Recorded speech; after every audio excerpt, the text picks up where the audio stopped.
Praise the lord. దేవుని నామానికి మహిమ కలుగును గాక. ఓకే, 50 డేస్ ఫాస్టింగ్ ప్రేయర్లో వీఆర్ ఇన్ 24th డే, 24 రోజులు ఉన్నామండి. అందరి మధ్య దేవుని స్తోత్రం. ఓకే, చాలాసార్లు మనకు మనమే చాలా మంచిగా అనిపిస్తుంది. ఎందుకంటే మన క్యారెక్టర్ కానీ ఎప్పుడు మనకి మనం చెడ్డని ఎప్పుడు అనుకోం. నేను చెడ్డదాన్ని, లేకపోతే నేను అబద్ధాలు ఆడతాను, లేకపోతే నేను చెడ్డ పనులు చేస్తాను అని ఎప్పుడు అనుకోం. కానీ మనలో కనిపించని కొన్ని గుణలక్షణాలు, చెడు గుణలక్షణాలు, బ్యాడ్ క్వాలిటీస్ చాలా ఉంటాయి. అందుకనే యోహాను రాసినటువంటి మొదటి పత్రిక 3వ అధ్యాయం 8వ వచనం. అపవాది మొదటి నుండి పాపం చేయుచున్నాడు కనుక పాపం చేయవాడు అపవాది సంబంధి అపవాది యొక్క క్రియలను లయపరచుటకే దేవుడు కుమారుడు ప్రత్యక్షం. అపవాది యొక్క క్రియలను లయపరచడానికే దేవుని కుమారుడు ప్రత్యక్షమయ్యాడంట. అంటే అపవాది క్రియలు లయపరచడానికంటే అపవాది క్రియలు ఎవరి మీద పనిచేస్తున్నాయి? మన మీద పనిచేస్తాయి. అపవాది ఫస్ట్ నుంచి అబద్ధకుడే, ఫస్ట్ నుంచి మోసం చేసేవాడు.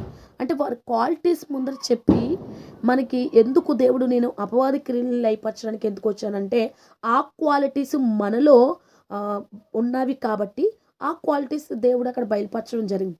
ఆ క్వాలిటీస్ మనలో పనిచేటట్లుగా అపవాది ఏలుబడి చేస్తున్నాడు. కోపం, ద్వేషం, అసూయ, మోసం చేయటం, అబద్ధాలు ఆడటం. ఎందుకంటే ఈ గుణలక్షణాలు చాలామంది రోజులో ఒకసారైనా అబద్ధం ఆడుతూ ఉంటారు. కానీ అబద్ధము ఆడుతున్నట్టు కూడా వాళ్ళకి తెలియదు. నేను ఎవరినైనా ఈ అబద్ధం ద్వారా ఎవరినైనా మోసం చేస్తున్నానా, లేకపోతే ఈ అబద్ధం ద్వారా ఎవరినైనా నాశనం చేస్తున్నానా, ఏదో సరదా అని లైట్ తీసుకుంటారు. అంటే దాన్ని పెద్ద పట్టించుకోరు. కానీ అబద్ధము కూడా పాపమే. అబద్ధము కూడా అబద్ధకులు దేవుని రాజ్యానికి వారసులు కారని దేవుని యొక్క వాక్యం సెలవిస్తుంది. ఇలాగా మన శరీరంలో తెలియనటువంటి ఎన్నో చేదు గుణాలు, తెలియనటువంటి ఎన్నో అపవాది యొక్క క్రియలు పనిచేస్తున్నాయి. ఆ క్రియలు లయపరచడానికి దేవుడు వచ్చిన్నాడు అంటాను. That is a Christmas. So మనలో పనిచేస్తున్న కోపం, ద్వేషం, అసూయ, ఈ గుణ లక్షణాలన్నీ పోవాలి. అబద్ధం ఆడే గుణము, ఎందుకు అంటే అబద్ధాలు ఆడి మన జీవితాన్ని గడపకూడదు.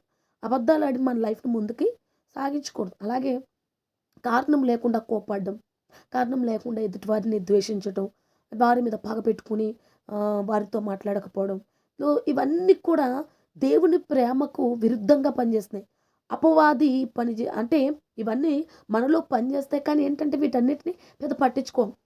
ఇవి పెద్ద ఏం కాదులే అనిపిస్తుంది. కానీ ఆ చిన్న చిన్న కలుపు మొక్కలే మన జీవితానికి ఆశీర్వాదం రాకుండా ఆపేస్తాయి. కాబట్టి ఏంటంటే మనలో పనిచేస్తున్నటువంటి అపవాద క్రియలన్నిటిని లయపరచడానికి దేవుడు వచ్చాడన్న విషయం మనకు తెలిస్తే ఆ క్రియల్ని మనం దరిదాపులకు కూడా రానివ్వకూడదు. అబద్ధం కానీ ఏవైనా సరే, తప్పుడు పనులు ఏవైనా సరే, అపవాదికి సంబంధించిన ఏవి కూడా మన శరీరంలో అడుగు పెట్టేటట్లుగా మనం అవకాశం అనేది ఇవ్వకూడదు. ఎందుకు అంటే అవి ఆ చిన్న చిన్న క్రియలే మన శరీరంలో ఆశీర్వాదం రాకుండా, దీవెనలు రాకుండా నాశనం చేసి ఆపేస్తాయి.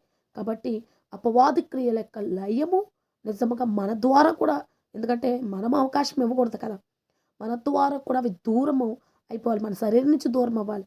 ఇప్పుడు అబద్ధాలు ఆడొద్దని దేవుడు చెప్తున్నారు, కోపం ఇచ్చొద్దని దేవుడు చెప్తున్నారు, ద్వేషించొద్దని దేవుడు చెప్తున్నారు. అయినా కూడా వాక్యాన్ని అధిగమించి లేదంటే వాక్యాన్ని తప్పి మనం ఈ పనులన్నీ చేస్తే దానికి మనమే బాధ్యులమవుతాం. కాబట్టి ఈ క్రిస్మస్లో మనలో పనిచేస్తున్న ప్రతి ఒక్క చేదువేరుని తీసుకుని దేవుడి యొక్క ప్రేమను నింపుకోవటమే అసలైన క్రిస్మస్. ఈ పరిశుద్ధమైన మాటలు దేవుడు దీవించును గాక. God bless you all. See you in the next time. Praise the lord.